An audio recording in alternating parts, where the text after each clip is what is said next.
യഹൂദന്മാരെ കൂട്ടക്കൊല ചെയ്തു. 2 ലക്ഷം പേരെ. ഓട്ടോമാൻ തുർക്കികളുടെ സുൽത്താൻ അവരെ വിളിച്ചു, നിങ്ങളൊരു കാര്യം ചെയ്യും, ജെറുസലേമിലേക്ക് വരിക. നിങ്ങളും ഞങ്ങളും ഒരേ ഇബ്രാഹിം നബിയുടെ മക്കളാണ്. നിങ്ങൾ ഇസ്ഹാക്കിൻ്റെ സന്തതി പരമ്പര, ഞങ്ങൾ ഇസ്മായിലിൻ്റെ സന്തതി പരമ്പര.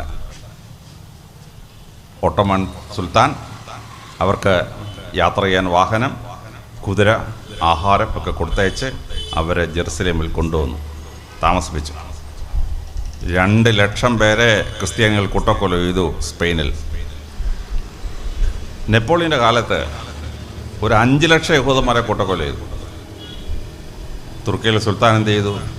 അദ്ദേഹം ഫ്രാൻസിൽ ആളുകളെ അയച്ച് ആ കൂട്ടക്കൊല ചെയ്യാൻ ചെയ്തുകൊണ്ടിരുന്ന യഹൂദന്മാരെ അവിടുന്ന് വിളിച്ചു കൊണ്ടുവന്ന് ജെറുസലേമിൽ താമസിപ്പിച്ചു. ഹിറ്റ്ലർ 60 ലക്ഷം പേരെ കൊന്നു, യഹൂദന്മാരെ കൊന്നു. തുർക്കിയിലെ സുൽത്താൻ അവിടെ ആളയച്ച് അവരെ കൊണ്ടുവന്ന് ജെറുസലേമിൽ താമസിച്ച് യഹൂദന്മാർക്ക് വസ്തു കൊടുത്ത്, യഹൂദന്മാർക്ക് വീട് വെച്ച് കൊടുത്ത്, യഹൂദന്മാർക്ക് ആഹാരം കൊടുത്ത് താമസിപ്പിച്ചു. ആ നന്ദികെട്ട യഹൂദൻ അവനെ കൂട്ടക്കൊല ചെയ്ത ക്രിസ്ത്യാനികളുടെ അമേരിക്കക്കാരുടെ ആയുധം വാങ്ങിച്ചിട്ട് ഈ മുസ്ലിങ്ങളെ കൂട്ടക്കൊല ചെയ്യാണ്. അവർക്ക് താമസസ്ഥലവും ചോറും കൊടുത്തിട്ട് അവിടെ താമസിപ്പിച്ച ഈ മുസ്ലിമിനെയാണ് ഇപ്പോൾ അവൻ്റെ ശത്രു നമ്പർ 1. അവൻ്റെ ജെറുസലേം ദേവാലയം പണിയാൻ വേണ്ടി നിസ്കരിക്കാൻ താഴെ പോയി സൃഷ്ടിച്ച ഡോം മോസ്കിനകത്ത് ഇസ്രായേലിൻ്റെ ആഭ്യന്തരമന്ത്രി കയറി അവിടെ അശുദ്ധമാക്കി. ഇതാണ് ചരിത്രത്തിൽ നന്ദി കേട് എന്ന് പറയുന്നത്. നിങ്ങൾ ചില പ്രസംഗം കേട്ടിട്ടുണ്ടാവും, ഇസ്രായേൽ ഇത്തോക്കോട്ട് ജയിച്ച് ജെറുസലേമിൻ്റെ മുകളിൽ സിനഗോഗ് പണിഞ്ഞാൽ യേശുക്രിസ്തു 2ാം വരവ് വരുമെന്ന്. ഞാൻ പറഞ്ഞു, ആ വരുന്ന യേശുക്രിസ്തു അല്ല, സാത്താനായിരിക്കും വരുന്നത്. ഹവ്വായെ പരീക്ഷിച്ച യേശുക്രിസ്തുവിനെ പരീക്ഷിച്ച സാത്താൻ. കാര്യം ഈ കൂട്ടക്കൊലയും രക്തം ചൊരിച്ചലും യേശുക്രിസ്തുവിന് ഇഷ്ടമുള്ള സാധനമല്ല. ഈ കൂട്ടക്കൊലയും രക്തക്കൊരിച്ചതിന് ശേഷം യേശുവല്ല 2ാം വരവ് വരുന്നത് സാത്താനായിരിക്കണം. AD 637 ഖലീഫ ഉമർ ജെറുസലേം പിടിച്ചടക്കിയപ്പോൾ ഖലീഫ ഉമർ അവിടുത്തെ ക്രിസ്ത്യാനിയായ ബിഷപ്പിനോട് ചോദിച്ചു, സലോമോൻ രാജാവ് പണിഞ്ഞൊരു പള്ളിയുണ്ട്, ക്ഷേത്രമുണ്ടല്ലോ, അതെവിടെയാണ്? അത് പറഞ്ഞ് ഈ മലയുടെ മുകളിലാന്ന് പറഞ്ഞു. ഖലീഫ ഉമർ നടന്ന് മലമുകളിലെത്തിയപ്പം ക്രിസ്ത്യാനികൾ അതിനൊരു വേസ്റ്റ് ഡമ്പായിട്ട് ഉപയോഗിച്ചിരിക്കുകയാണ് ഈ സലോമോൻ്റെ ദേവാലയം. ഖലീഫ ഉമർ പറഞ്ഞു, ഇത് ശരിയല്ല, നമുക്കിത് പുതുക്കി പണിയണം. ഖലീഫ ഉമറും പട്ടാളക്കാരുടെ കൂടി ആ മുസ്ലിം യഹൂദന്മാരുടെ സിനഗോഗിനകത്തുനിന്ന് വേസ്റ്റെല്ലാം പറക്കി മാറ്റി. കുറച്ച് കഴിഞ്ഞപ്പോൾ ഖലീഫ ഉമറും തുണിയൊക്കെ ചുറ്റിക്കെട്ടി ഈ വേസ്റ്റ് മാറ്റാൻ തുടങ്ങി. അല്പം കഴിഞ്ഞപ്പോൾ വാങ്ക് വിളിച്ചപ്പോൾ ഖലീഫ ഉമർ പറഞ്ഞു, ഞാൻ താഴെ പോയി നിസ്കരിച്ചിട്ട് വരാം. അപ്പോൾ ക്രിസ്ത്യാനിയായ ബിഷപ്പ് പറഞ്ഞു, അതിൻ്റെ ആവശ്യമില്ലല്ലോ, ഇവിടെ അങ്ങ് നിസ്കരിച്ചൂടെ? ഖലീഫ പറഞ്ഞത് ശരിയല്ല, ഞാനിവിടെ നിസ്കരിച്ചാൽ നാളെ മുസ്ലിങ്ങൾ പറയും ഖലീഫ നിസ്കരിച്ച സ്ഥലം ഇത് മുസ്ലിം മോസ്ക് ആവണമെന്ന് പറയും. അതുകൊണ്ട് ഞാനിവിടെ നിസ്കരിക്കുന്നില്ല. അദ്ദേഹം ഇറങ്ങി താഴെ പോയി നിസ്കരിച്ചിട്ട് മടങ്ങി വന്നു. ഖലീഫ താഴെ പോയി നിസ്കരിച്ച സ്ഥലമാണ് ദ ഡോം മോസ്ക് എന്നറിയപ്പെടുന്ന ജെറുസലേമിലെ പ്രസിദ്ധമായ മോസ്ക്. ഖലീഫ ഉമർ ആ സിനഗോഗ് പുതുക്കി പണിഞ്ഞു കൊടുത്തു. യഹൂദന്മാർക്ക് വേണ്ടി സിനഗോഗ് പുതുക്കി പണിഞ്ഞു കൊടുത്തു. അവർക്ക് സമ്പത്ത് കൊടുത്തു അവിടെ താമസിക്കാനായിട്ട്. അതാണ് ഖലീഫ ഉമർ ചെയ്തത്. അത് ക്രിസ്ത്യാനികൾ പിന്നെ പോയി അടിച്ച് തകർത്തു. മുസ്ലിങ്ങളുടെ മോസ്ക് 1995 അടിച്ച് തകർത്തു. ബാഗ്ദാദ് പട്ടണത്തിൻ്റെ നടുക്ക് ഒരു ക്രിസ്ത്യൻ സ്ത്രീയുടെ ഒരു വീടുണ്ടായിരുന്നു. അപ്പോൾ ജംഗ്ഷനിൽ പള്ളി പണിയണം. ആ സ്ത്രീയോട് വസ്തു വിൽക്കുന്നോന്ന് ചോദിച്ചു. ആ സ്ത്രീ പറഞ്ഞ വസ്തു വിൽക്കുന്നില്ല എന്ന് പറഞ്ഞു. പക്ഷെ അവിടുത്തെ കളക്ടർ, തുല്യനായ മനുഷ്യൻ, വസ്തുവിൻ്റെ വിലയുടെ 3 ഇരട്ടി കൊടുത്തിട്ട് വസ്തു കയ്യേറി ഒരു മോസ്ക് പണിയാൻ തുടങ്ങി. ആ സ്ത്രീ വന്നിട്ട് കംപ്ലൈൻറ്റ് പറഞ്ഞു ഖലീഫ ഉമറിനോട്, എൻ്റെ വീട് ഇങ്ങനെ പൊളിച്ചിട്ട് പണിയാൻ പോകുന്നു. ഖലീഫ ഉമർ കളക്ടറെയും എല്ലാം വിളിച്ചു. ഈ സ്ത്രീ പറഞ്ഞ സത്യമാണെന്ന് വെച്ചു. അതെ, സത്യമാണ്, പക്ഷേ വസ്തുവിൻ്റെ 3 ഇരട്ടി കൊടുത്തിട്ട് ഞങ്ങൾ വാങ്ങിച്ചിരിക്കുന്നു. ഖലീഫ ഉമർ പറഞ്ഞു, ഒരു സ്ത്രീയുടെയും കണ്ണുനീർ വീഴുന്ന സ്ഥലം ഒരു ദേവാലയം പണിയാൻ കൊള്ളുകയില്ല. സ്ത്രീയുടെ കണ്ണുനീർ തീപ്പൊരിയാണ്. അത് വീടുന്ന സ്ഥലം ദഹിച്ചു പോകും. എന്നിട്ട് ആ വിധവ സ്ത്രീക്ക്, ക്രിസ്ത്യാനായ വിധവ സ്ത്രീക്ക് ആ വീട് പുതുക്കി പണിഞ്ഞു കൊടുത്തു. ആ സ്ത്രീയുടെ കൊച്ചുമക്കളുടെ മക്കളിൽപ്പെട്ട ആളാണ് സദാം ഹുസൈൻ, ഇറാഖ് ഭരിക്കും ഇറാഖിൻ്റെ പ്രധാനമന്ത്രി. നിങ്ങൾ പേര് കേട്ടാൽ വിചാരിക്കും മുസ്ലിമാണെന്ന്. സദാം ഹുസൈൻ്റെ പ്രധാനമന്ത്രി ഒരു ക്രിസ്ത്യാനിയാണ്.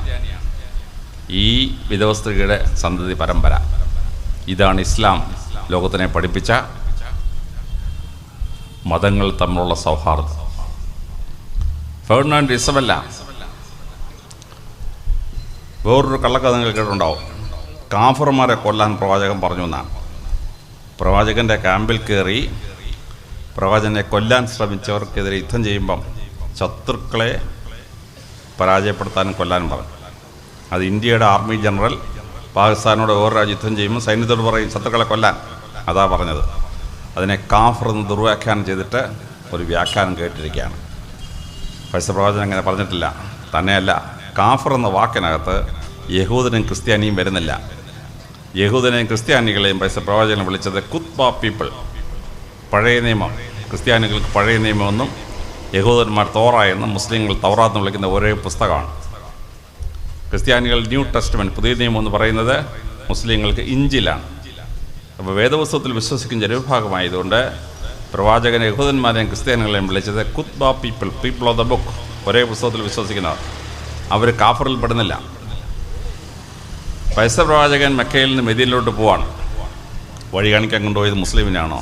അല്ല, ഒരു ബഹുദൈവ വിശ്വാസിയായ നീഗ്രോയാണ് പ്രവാചകന് വഴി കാണിക്കാനൊരു കൂടെ വന്നത്. പ്രവാചകനൊരു മുസ്ലിം പള്ളി പണിഞ്ഞു. വാങ്ക് വിളിക്കണം, മണിയടിച്ച് വാങ്ക് വിളിക്കണം. വാങ്ക് വിളിക്കാൻ ആരോടാ പറഞ്ഞത് പ്രവാചകൻ? അറബിയായ മുസ്ലിമിനോടാണോ? അല്ല, ഒരു നീഗ്രോയോട് പറഞ്ഞു. നീ കയറി മണിയടിക്കാൻ പറഞ്ഞു. നിങ്ങളൊക്കെ വായിച്ചിട്ടുള്ള ചരിത്രമാണ്.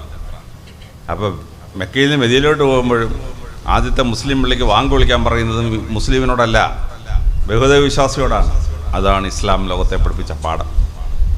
ഇവിടെ വളരെ ഭംഗിയായി ഇത് നമ്മൾ മനസ്സിലാക്കിയിരിക്കണം. വിശ്വ സാഹോദര്യം പരിശുദ്ധ പ്രവാചകൻ ലോകത്തെ പഠിപ്പിച്ച ഒന്നാമത്തെ പാഠമാണ്. രണ്ടാമത്തെ പാഠം, ഇന്ന് ഇസ്ലാം മതവിശ്വാസികൾ ഈ കാഫറന്മാരെ സഹോദരങ്ങളെപ്പോഴോ കരുതിയതുകൊണ്ടാണ് കേരളം പട്ടിണിയില്ലാതെ ജീവിക്കുന്നത്. കേരളത്തിൻ്റെ വാർഷിക ബഡ്ജറ്റ് 1,20,000 കോടി രൂപ. കേരളത്തിലെ മലയാളികൾ പുറത്തുപോയി ജോലി ചെയ്ത് കേരളത്തിലൂടെ അയക്കുന്ന തുക 1,20,000 കോടി രൂപ. കേരളത്തിന് ആകെ സമ്പത്തിൻ്റെ അത്രയും വിദേശത്ത് നമ്മൾ ഇങ്ങോട്ട് അയക്കുന്നതാണ്. അതിൽ 60,000 കോടിയും വരുന്നത് ഇസ്ലാമിക രാഷ്ട്രങ്ങളിൽ നിന്നാണ്. ഖത്തറിൽ അവിടുത്തെ ആകെ ജനസംഖ്യ 2 ലക്ഷം. അവിടുത്തെ കാഫറന്മാർ, കേരളത്തിൽ നിന്ന് പോയ ഹിന്ദുക്കളും മുസ്ലിങ്ങളുടെ ക്രിസ്ത്യാനിയോട് ചേർത്താൽ അവിടുത്തെ ജനസംഖ്യ 6 ലക്ഷം. അവിടുത്തെ അറബികളുടെ 3 ഇരട്ടിയാണ് ഇവിടുന്ന് പോയ കാഫറന്മാരുടെ എണ്ണം. UAE എടുത്താലോ? UAE എടുത്താൽ അവിടുത്തെ അറബികളുടെ 3 ഇരട്ടിയാണ് കേരളത്തിൽ നിന്ന് അവിടെ പോയി ജോലി ചെയ്യുന്ന കാഫറന്മാർ, ഹിന്ദുക്കളും ക്രിസ്ത്യാനികളും. മുസ്ലിം രാഷ്ട്രങ്ങളിൽ പോയി മുസ്ലിങ്ങൾ ഇന്ത്യയിലെ ഹിന്ദുക്കളെയും ക്രിസ്ത്യാനികളെയും സ്വന്തം സഹോദരങ്ങളെ പോലെ കരുതുന്നത് കൊണ്ട് അവിടെ ജോലി ഇങ്ങോട്ടേക്കുന്ന 60,000 കോടി രൂപ കേരളത്തിൽ ഒരു വർഷം വന്നിരുന്നില്ലെങ്കിൽ കേരളം ബീഹാറിനെ പോലെ ദരിദ്ര രാഷ്ട്രമാകുമായിരുന്നു. ഇവിടെയാണ് ഇസ്ലാമിൻ്റെ സാഹോദര്യം മനസ്സിലാക്കേണ്ടത്. ആ കേരളത്തിൻ്റെ പട്ടിണി മാറ്റുന്ന എത്രയോ ക്ഷേത്രങ്ങളും എത്രയോ ക്രിസ്ത്യൻ പള്ളികളും പുതുക്കി പണിയുന്നത് ഗൾഫിൽ നിന്ന് അയക്കുന്ന ആളിലയക്കുന്ന പൈസ കൊണ്ടാണ്. എത്രയോ കുരിശടി പണിയുന്ന ഗൾഫിൽ നിന്ന് അയക്കുന്ന പൈസ കൊണ്ടാണ്. നല്ല വീട് വെച്ചത് ഗൾഫിൽ നിന്ന് അയക്കുന്ന പൈസ കൊണ്ടാണ്. പെൺകുട്ടികളെ മാന്യമായ സ്ത്രീധനം കൊടുത്ത് കല്യാണം കഴിയാക്കി ഈ പൈസ വന്നുകൊണ്ടാണ്. ഇത് വളരെ ഭംഗിയായിട്ട് മനസ്സിലാക്കിയിരിക്കണം. കേരളത്തിൻ്റെ ഡെവലപ്മെൻറ്റിൽ ഇസ്ലാം രാജ്യങ്ങൾ വഹിക്കുന്ന പങ്ക് കൃത്യമായി മനസ്സിലാക്കണം. കഴിഞ്ഞ 1000 കൊല്ലമായി കുരിശുയുദ്ധങ്ങൾക്ക് ശേഷം യൂറോപ്പും അമേരിക്കയും ഇസ്ലാമിനെയും പരിശുദ്ധ പ്രവാചകനെയും ആക്ഷേപിച്ചുകൊണ്ട് ഒരുപാട് കാര്യങ്ങൾ യൂട്യൂബിലും ഒക്കെ ഇട്ടിട്ടുണ്ട്. കഴിഞ്ഞ കുറേ വർഷമായി ഇന്ത്യയിലും ഇസ്ലാമോഫോബിയ ഇങ്ങനെ സ്ഥലം പിടിച്ചുകൊണ്ടിരിക്കുകയാണ്. ഇതിനിടയ്ക്ക് കൂടി യഥാർത്ഥത്തിൽ പ്രവാചകൻ ആരായിരുന്നുവെന്നും അദ്ദേഹം ലോകത്തിന് കൊടുത്ത സംഭാവന എന്താണെന്നും ഏതാനും ചില പോയിന്റുകളിലൂടെ നിങ്ങളെ മനസ്സിലാക്കാം എന്ന് ഞാൻ ആഗ്രഹിക്കുന്നു. 1500 കൊല്ലത്തിന് മുമ്പ് പ്രവാചകൻ AD 570 മക്കയിലെ ഖുറൈഷ് എന്ന് പറയുന്ന ഭരണവർഗത്തിലാണ് ജനിക്കുന്നത്. അദ്ദേഹം ഗർഭത്തിലിരിക്കുമ്പോഴേ അച്ഛൻ മരിച്ചുപോയി. 6 വയസ്സായപ്പോൾ അമ്മയും. തന്നെ സംരക്ഷിച്ചിരുന്ന മുത്തച്ഛൻ മുത്തലിബ് 8ാമത്തെ വയസ്സിൽ മരിച്ചു. അനാഥ ബാല്യം. ചെറുപ്പത്തിൽ പ്രവാചകൻ ആരായിത്തീരുമെന്ന് ഒരു സൂചനയും ഉണ്ടായിരുന്നില്ല. എന്നാൽ 24 വയസ്സായപ്പോൾ ഒരു ദിവസം പ്രവാചകൻ ഇങ്ങനെ വരുമ്പോൾ മക്കയിലെ പ്രസിദ്ധമായ ഓർത്തഡോക്സ് സഭയുടെ പള്ളിയിലെ വികാരിയായിരുന്ന ബുഷൈറ എതിരെ വന്നു. ബുഷൈറ പ്രവാചകനെ നമിച്ച ശേഷം പറഞ്ഞു, മഹാനായ പ്രവാചക, അങ്ങേക്ക് സ്തുതി. പ്രവാചകൻ ചോദിച്ചു, അങ്ങൊരു പുരോഹിതനല്ലേ, അങ്ങനെന്തിനാണ് ഈ പ്രവാചകൻ എന്നൊക്കെ എന്നെ വിളിക്കുന്നത്? ആ പുരോഹിതൻ പറഞ്ഞു, എനിക്ക് രാത്രി ഒരു ദർശനമുണ്ടായി, അങ്ങ് ലോകമറിയാൻ പോകുന്ന മഹാനായ പ്രവാചകനാകത്തീരാൻ പോവുകയാണ്. ഞങ്ങളുടെ വേദപുസ്തകത്തിൽ പറയുന്നുണ്ട്, പ്രവാചകന്മാരെ തലയിൽ എണ്ണ ഒഴിച്ച് അഭിഷിക്തനാക്കണമെന്ന്. അതിൽ അങ്ങയുടെ തലയിൽ എണ്ണ ഒഴിച്ച് അഭിഷിക്തനാക്കാൻ എന്നെ അനുവദിക്കണം. പ്രവാചകൻ പറഞ്ഞു, അച്ഛൻ അങ്ങനെ ആഗ്രഹമുണ്ട്, ചെയ്തോളാൻ പറഞ്ഞു. അങ്ങനെ പ്രവാചകൻ്റെ തലയിൽ എണ്ണ ഒഴിച്ച് ഓർത്തഡോക്സ് പള്ളിയിലെ വികാരി അച്ഛൻ പ്രവാചകനായി പ്രഖ്യാപിച്ചു. അതിൻ്റെ ചിത്രം ഞാൻ സൗദി അറേബ്യയിലെ ദമാമിൽ പോയപ്പോഴാണ് എനിക്ക് കിട്ടിയത്. ചരിത്രത്തിൽ വായിച്ചെങ്കിലും അതിൻ്റെ ചിത്രങ്ങൾ എനിക്ക് ലഭിച്ചിരുന്നില്ല. പിന്നെയും 16 വർഷം കഴിഞ്ഞു. 40 വയസ്സായപ്പോൾ ഹീറ ഗുഹയിൽ വെച്ച് മാലാഖ വന്ന് വിശുദ്ധ ദർശനം പ്രവാചകന് കൊടുക്കുകയാണ്. പരിശുദ്ധ ഖുർആൻ ജനിക്കുകയാണ്. ഖുർആൻ തുടങ്ങുന്നത് എങ്ങനെയാണ്? വായിക്കൂ എന്നാണ്. പ്രവാചകൻ പറഞ്ഞു, എനിക്ക് വായിക്കാൻ അറിഞ്ഞൂടാ. നിങ്ങൾക്കെല്ലാം അറിയാവുന്ന പോലെ പിന്നെ ആ ദർശനം എങ്ങനെ കൊടുത്തു നമ്മൾ വായിക്കുകയാണ്. ലോകത്തിൽ വായിക്കാൻ പറഞ്ഞുകൊണ്ട് ആരംഭിക്കുന്നൊരു പുസ്തകം പരിശുദ്ധ ഖുർആനാണ്. വേറെ ഏതെങ്കിലും പുസ്തകം വായിക്കുമെന്നുകൊണ്ട് തുടങ്ങുന്നത് കേട്ടിട്ടുണ്ടോ? ഇല്ല. ആ ദിവ്യദർശനം കിട്ടിയ ശേഷം പിന്നെ പ്രവാചകൻ 21 വർഷമേ ഭൂമി ജീവിച്ചിരുന്നുള്ളൂ. പക്ഷേ 21 വർഷം കൊണ്ട് ലോക ചരിത്രം മാറ്റിമറിച്ചു പ്രവാചകൻ. എങ്ങനെയാണ് ഈ പ്രവാചകൻ ലോകചരിത്രം മാറ്റിമറിച്ചതെന്ന് കൃത്യമായി നിഷ്പക്ഷമായി ഈ വർഗീയമായ ആരോപണങ്ങൾക്കൊന്നും ചെവി കൊടുക്കാതെ കൃത്യമായി നമ്മൾ മനസ്സിലാക്കിയിരിക്കണം. ഏറ്റവും ആദ്യം പ്രവാചകൻ ലോകത്തിന് കൊടുത്തൊരു സംഭാവനയാണ് സെക്കുലറിസം, അല്ലെങ്കിൽ മതനിരപേക്ഷത എന്ന് പറയുന്നു. AD 622 പ്രവാചകൻ മക്കയിൽ നിന്ന് മെദീനയിലേക്ക് പോവുകയാണ്. അവിടെ ചെന്ന് മെദീനയിലെ ഭരണാധികാരിയാവുകയാണ്. മെദീനയിൽ ആകെ ജനസംഖ്യ 11,500 പേർ. നിങ്ങളുടെ തഴവാട് ജനസംഖ്യയൊക്കെ കുറവാണ്. 4,000 പേർ ക്രിസ്ത്യാനികൾ, 2,500 പേർ യഹൂദന്മാർ, 1,500 മുസ്ലിം, ബാക്കിയുള്ളത് ബഹുദൈവ വിശ്വാസികളായ നീഗ്രോകളാണ്. അവർക്ക് വേണ്ടി പ്രവാചകൻ ഒരു പ്രഖ്യാപനം നടത്തി. അതാണ് മെദീന ഡോക്യുമെൻ്റ് എന്ന് വിളിക്കപ്പെടുന്ന വിശ്വപ്രസിദ്ധമായ ഡോക്യുമെൻ്റ്. 42 പാരഗ്രാഫുണ്ട്. അത് തുടങ്ങുന്നത് പ്രസിദ്ധമായൊരു വാചകത്തിലാണ്. മെദീനയിൽ ജീവിച്ചിരിക്കുന്ന ക്രിസ്ത്യാനികൾക്കും യഹൂദന്മാർക്കും ബഹുദൈവ വിശ്വാസികൾക്കും മുസ്ലിങ്ങൾക്കും ഏകോദര സഹോദരങ്ങളെപ്പോലെ ജീവിക്കുന്ന ഒരു ഭരണം ഞാൻ വാഗ്ദാനം ചെയ്യുകയാണ്. 7 വർഷം പ്രവാചകൻ മെദീന ഭരിച്ചു. ഏകോദര സഹോദരങ്ങളെപ്പോലെ അവർ ജീവിച്ചു. 12 യഹൂദ ഗോത്രങ്ങളുണ്ടായിരുന്നു അവിടെ. അതിൽ 2 ഗോത്രത്തിൽപ്പെട്ടവർ പ്രവാചകനെ കൊല്ലാൻ ശ്രമിച്ചു. ആ കൊല്ലാൻ ശ്രമിച്ചവരുടെ കൂട്ടത്തിൽ നിന്ന് 42 പേരെ അദ്ദേഹം വധശിക്ഷയ്ക്ക് വിധിച്ചു. പക്ഷെ ബാക്കി യഹൂദന്മാർക്കൊരു കുഴപ്പമില്ല. ആ 12 യഹൂദ തറവാടുകളും മെദീനയിൽ തന്നെ ഉണ്ടായിരുന്നു. 7 കൊല്ലം കഴിഞ്ഞ് പ്രവാചകൻ മക്കയുടെ ഭരണാധികാരിയായി. മക്കയുടെ ഭരണാധികാരിയായി 3 ഉംറകൾ ചെയ്ത ശേഷം AD 632 പ്രവാചകൻ അറഫ മലമുകളിലെത്തി 1,00,000-ഓളം പേർ കേട്ടു നിൽക്കെ ചെയ്ത വിശ്വപ്രസിദ്ധമായ പ്രസംഗമാണ് അറഫ പ്രസംഗം.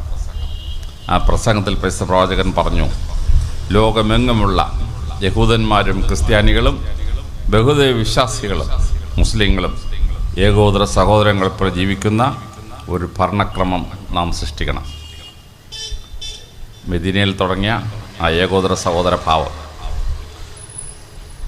ഞാൻ ഒരു 6 മാസത്തിന് മുമ്പാണ് ലോകം മാറ്റിമറിച്ച പ്രസംഗങ്ങൾ എന്ന പുസ്തകം DC പബ്ലിഷ് ചെയ്തത്. ആ പുസ്തകത്തിൽ ഞാൻ അറഫ പ്രസംഗം കോട്ട് ചെയ്യുന്നുണ്ട്. എങ്ങനെയാണ് ഈ അറഫ പ്രസംഗം ലോകത്തെ മാറ്റിമറിച്ചതെന്ന് നമ്മൾ പറയുന്നു. ഇസ്ലാം ലോകത്തെവിടെ പോയപ്പോഴും ഈ തത്വം പാലിച്ചിരുന്നു. ഇറാഖിലും സിറിയയിലും മുസ്ലിങ്ങൾ 1500 കൊല്ലമായി ഭരിക്കുകയാണ്. അവിടുത്തെ പാത്രീസ് ബാവായും മെത്രാന്മാരും 1500 കൊല്ലമായി സുഖമായോടെ താമസിക്കുകയാണ്. ഇവിടെ പാത്രീസ് ബാവയുടെ പള്ളി പോലീസിനെ ഉപയോഗിച്ച് പിടിക്കുന്നുണ്ട്.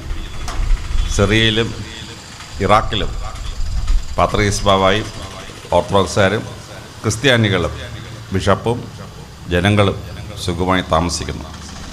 എഫേസൂസിലെ പൗലോസ് അപ്പോസ്തലൻ താമസിച്ചിരുന്ന വീടും അദ്ദേഹം പാലിച്ചിരുന്ന പള്ളിയും സുഖമായി മുസ്ലിങ്ങൾ 1500 കൊല്ലമായി കാത്തുരക്ഷിക്കുന്നു. ഒരു കുഴപ്പവും അതിന് സംഭവിച്ചിട്ടില്ല. ഈജിപ്തിൽ ഒരു പാത്രീസ് ബാവായും 120 ബിഷപ്പന്മാരും 20% ജനങ്ങളും ക്രിസ്ത്യാനികളാണ്. കഴിഞ്ഞ 1500 വർഷമായി തുടർച്ചയായി മുസ്ലിങ്ങൾ ഭരിക്കുന്ന ഈജിപ്തിൽ ആ ക്രിസ്ത്യാനികൾക്ക് ഒരു കുഴപ്പവും പറ്റിയിട്ടില്ല. അവരുടെ ഒരു പള്ളിയും തകർക്കപ്പെട്ടിട്ടില്ല. അവർ സുഖമായി താമസിക്കുന്നു. ഇസ്ലാം ചരിത്രത്തിലെ പ്രഗത്ഭനായ രാജാവായിരുന്നു Harun al Rasheed. Harun al റഷീദിൻ്റെ പ്രധാനമന്ത്രി ക്രിസ്ത്യാനിയാണ്. മെയിൻ പ്രധാനമന്ത്രി ക്രിസ്ത്യാനിയായിരുന്നു. ക്രിസ്ത്യൻസ് ആ സാമ്രാജ്യത്തിൻ്റെ ഭാഗമായിരുന്നു.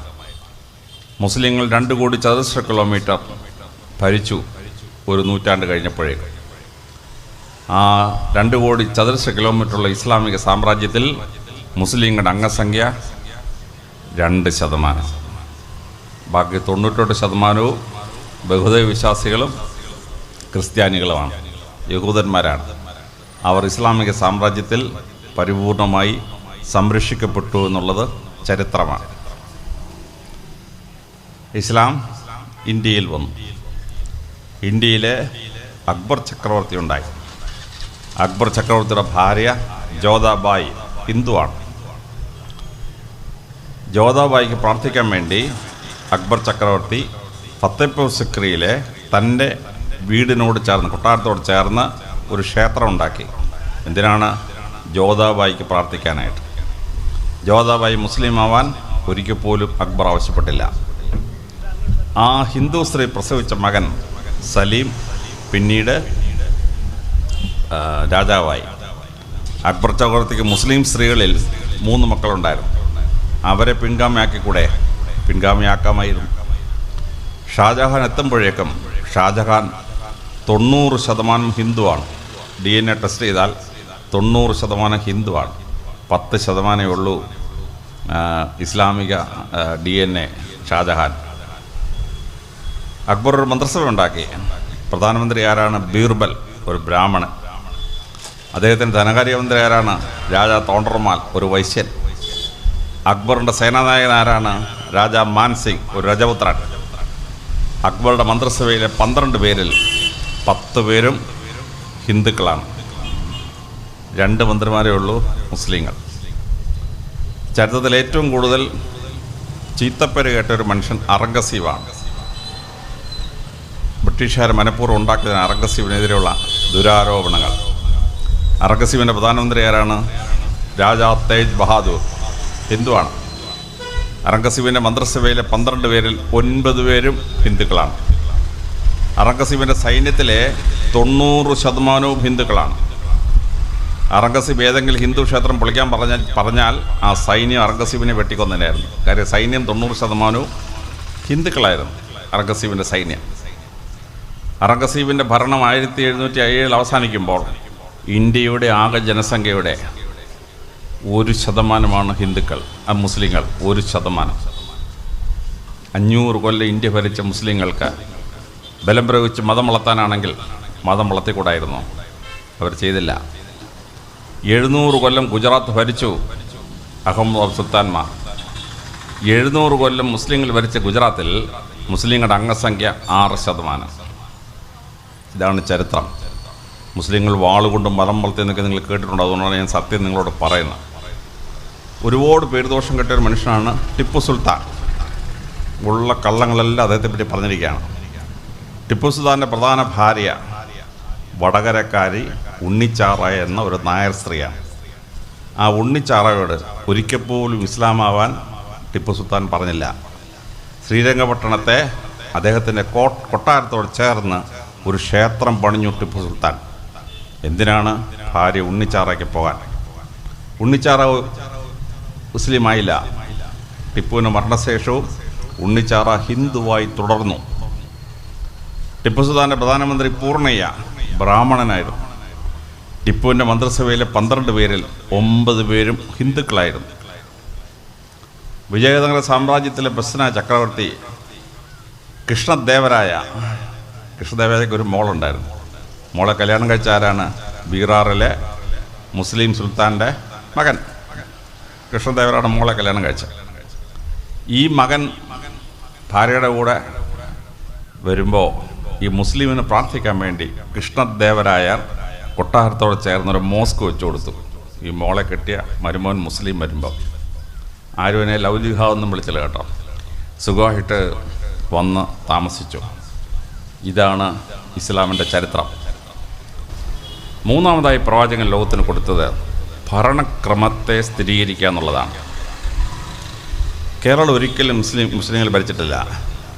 കണ്ണൂർ പട്ടണത്തിൽ മാത്രം അറക്കൽ ബീവി ഭരിച്ചിരുന്നു. ഒരു പട്ടണം മാത്രമേ ഉള്ളൂ. പക്ഷേ കേരളത്തിൻ്റെ ഭരണക്രമം എടുത്താൽ നമ്മളിന്ന് സദ്ഭരണത്തിൻ്റെ ഭാഗമായി ആഘോഷിക്കുന്ന ഭരണക്രമം എടുത്താൽ അത് മുഴുവൻ പരിശുദ്ധ പ്രവാചകൻ ഉണ്ടാക്കിയ ഇസ്ലാമിക ഭരണമാണ്.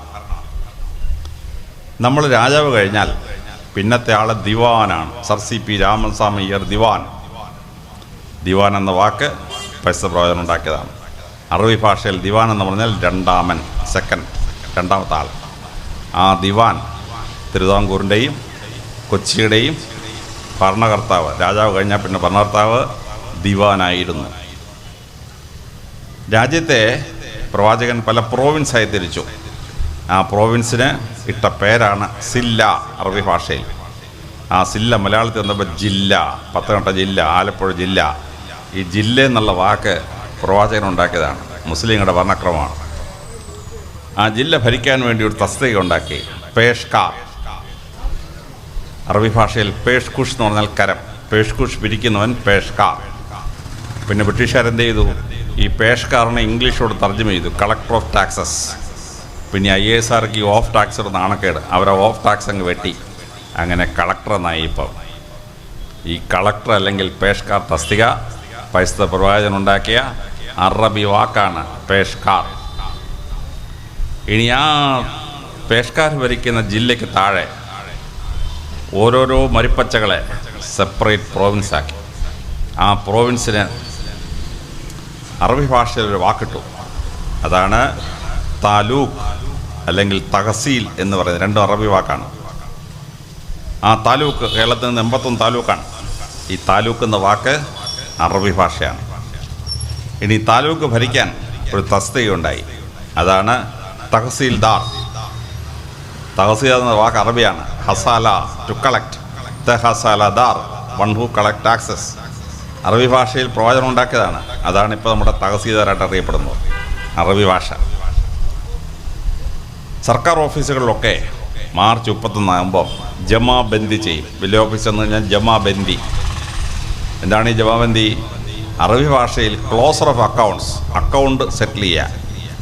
ആ ജമാബന്ദി എന്ന അറബി വാക്ക് ഇപ്പോഴും നമ്മുടെ പഞ്ചായത്ത് ഓഫീസിലും നമ്മുടെ വലിയ ഓഫീസിലുമൊക്കെ ജമാബന്ദി ഉണ്ട്. അക്കൗണ്ട് ആണ്ടവസാനം ക്ലിയർ ചെയ്യാണ്. എവിടുന്ന് വന്ന് ഈ ജമാബന്ദി? അറബി ഭാഷയിൽ നിന്ന് വന്നതാണ്. ജനങ്ങളുടെ പരാതികൾ പരിഹരിക്കണം. അതിന് കോടതി ഉണ്ടാക്കി. ആ കോടതിയിലെ ജഡ്ജി അപ്പോയിൻ്റ് ചെയ്തു. ആ ജഡ്ജിക്ക് അറബി ഭാഷയിലിട്ട പേരാണ് മുൻസിഫ്, ന്യായം നടത്തുന്നവൻ. ഇപ്പോൾ നമ്മുടെ സിവിൽ കോടതിയിൽ ചെന്നാൽ മുൻസിഫുണ്ട്. ഈ മുൻസിഫ് എവിടെ നിന്ന് വന്നു? ജഡ്ജിയുടെ പേര് എവിടെ നിന്ന് വന്നു? അറബി ഭാഷയിൽ പ്രവാചകൻ ഉണ്ടാക്കിയതാണ് മുൻസിഫ്. ഇനി കോടതിയിൽ വക്കീൽ, അഡ്വക്കേറ്റിനെ മലയാളത്തിൽ വിളിക്കും വക്കീലെന്ന്. വക്കീൽ എവിടെ നിന്ന് വന്നു? വക്കീൽ അറബി ഭാഷയാണ്. പരാതിക്കാരൻ്റെ വാദം കോടതിയിൽ ഉന്നയിക്കാൻ വേണ്ടി വാദിക്കുന്നവൻ എന്നർത്ഥത്തിൽ അറബി ഭാഷയിൽ പ്രവാചകനിട്ട വാക്കാണ് വക്കീൽ. ഇപ്പോഴും നമ്മുടെ കോടതിയിൽ വക്കീൽ വരികയാണ്. നമ്മൾ പറയും രണ്ട് കക്ഷികൾ തമ്മിൽ കരാർ ഒപ്പിട്ടു. എവിടെ നിന്ന് ഈ കരാർ?